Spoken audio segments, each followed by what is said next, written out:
For some teams, the 2023 season was a revelation. We saw the birth of a new era, new talent ushering in a new landscape of NBA basketball. These guys, like the Knicks, or the Kings, or the Nuggets, they've had a successful season, no matter how you look at it. For some other teams, it's been the same story yet again. Another season of high expectations, culminating in disappointment. How's it going, folks? My name's Andy, and today, let's talk about some teams who already had a ton of pressure to win going into this year's playoffs. Their time is now, and the pressure to win next year is even greater. And yet, in recent years, they were not able to get over that hump. Without further ado, let's begin. The Clippers. In the summer of 2019, the Clippers made two monumental moves that would forever change the course of their organization. After many years of losing in the second round during the Chris Paul, Blake Griffin era, they blew it up. With the acquisition of Kawhi Leonard and Paul George surrounded by a squad of very capable role players and vets, the time is now for the Clippers to make a run at the championship. Unfortunately, in 4 seasons, they've only had one healthy season, and that was their first year together, where they blew a 3-1 series lead against the Nuggets. They have yet to have a healthy playoff run since 2020.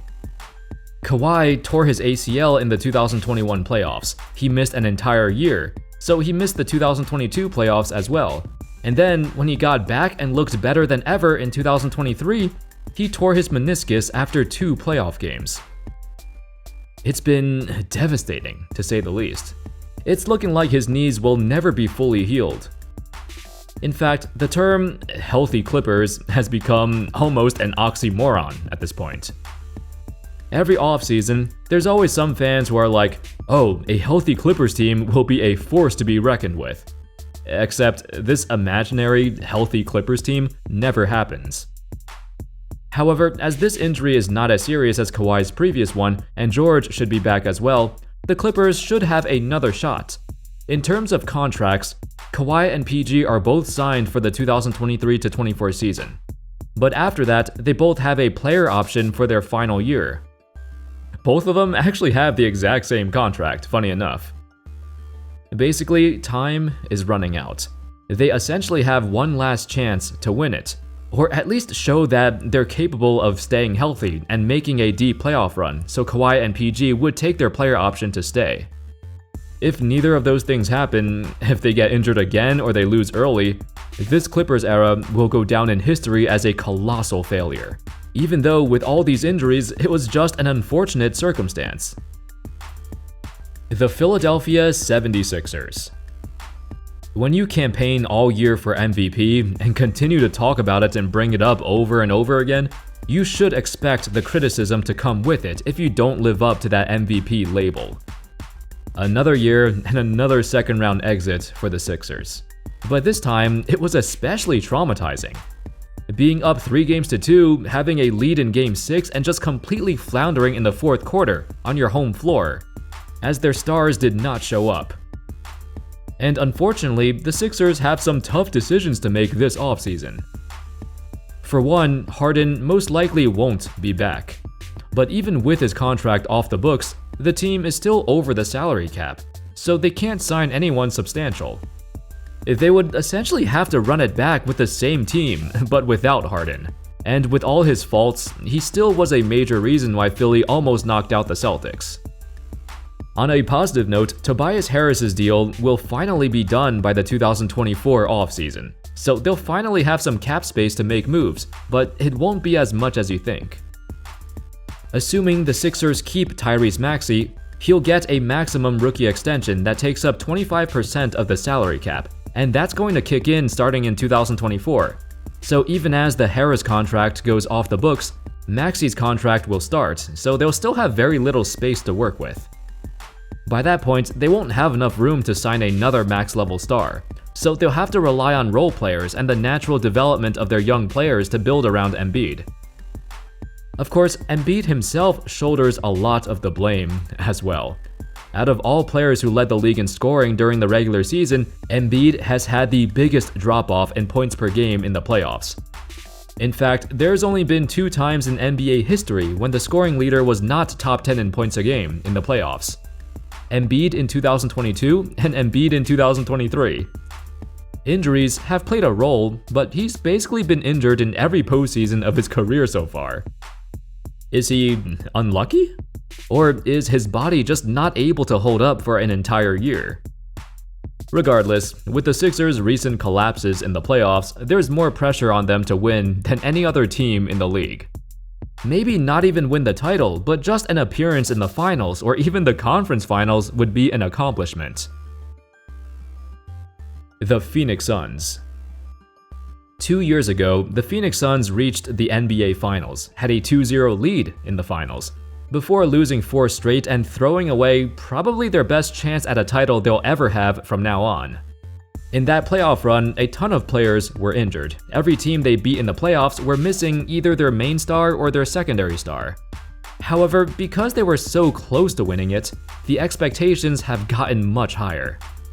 It's either championship or bust, and in the last 2 postseasons, the Suns flamed out in ridiculous fashion, getting blown out in back-to-back years on their home court in an elimination game. Here's a not-so-fun stat. The 2 largest halftime deficits in NBA playoff history were from the Suns in the last 2 seasons. Game 7 against the Mavs and Game 6 against Denver. However, now that they have Kevin Durant, there's no other expectation but the championship, even if they gutted most of their lineup to get him. The thing is, even though they got 2 of the top 5 scorers in the league, it's gonna be hard to find the right pieces to surround them now. Just look at their horrendous contract situation. They're gonna be well over the salary cap until 2026, with all their money committed to just 4 guys. Even after CP3's contract expires, they're still gonna be over the cap in their current trajectory. And for him and Kevin Durant, they're getting up there in age. As they approach their mid to late 30s, they're not gonna be as good as they used to be. Even with Durant's recent seasons, and he's had some of his best individual years ever, he still isn't the same in the playoffs. The defensive pressure and length he has to deal with in the Western Conference, it's difficult. Plus, you add on his injury history, and it's hard for him to blow by players like he used to. It might be too much for even him to overcome. Even though he's under contract for the long term, the Suns' window to win the title shrinks every year that he ages. Now, I want to talk about the trade a little bit. I was skeptical of this trade at first. I feel like the Suns prematurely gutted their roster to make a win-now move, instead of developing their homegrown talent. I mean, what's the rush? Devin Booker is just 26 years old. Miles Bridges, Cam Johnson were young and still growing, and their timelines fit better with Booker and Ayton. I guess, yeah, Chris Paul is here too, but he's the only old guy in the starting lineup, or at least he was, and eventually he's gonna be replaced anyway. I think the Suns, as an organization, panicked when they were struggling in the regular season.